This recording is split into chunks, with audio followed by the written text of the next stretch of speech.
Transcription number 10. 5 seconds.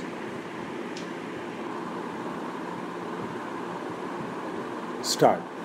In discussing the demands for grants of the Finance Ministry, we have got to see to what extent the administration of this particular ministry has led to the development of our national wealth and the securing of the welfare which our state claims to have in view.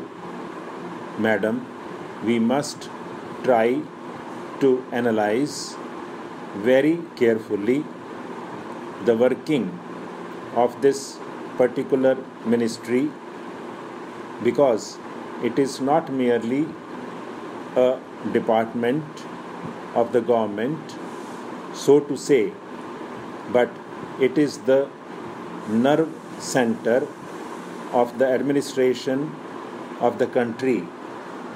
I would like first to refer to the role of foreign capital, because in determining the manner in which the permission of capital issues has been granted by the particular administration, we should keep in our mind to what extent the interests of our nation have been served. I fully endorse the statement which the previous speaker has made so far as repatriation of the investments made by foreigners and of profits are concerned.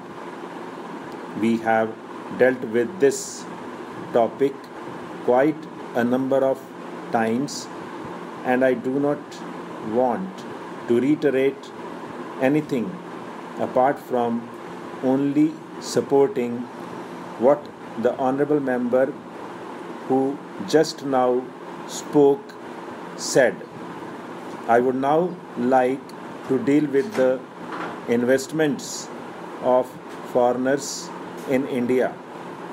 Madam, the government of our country accepted the proposition that in allowing foreign investment, it should come in only in such industry and such form of production wherein our national investors will not come forward and in which technical skill is wanted.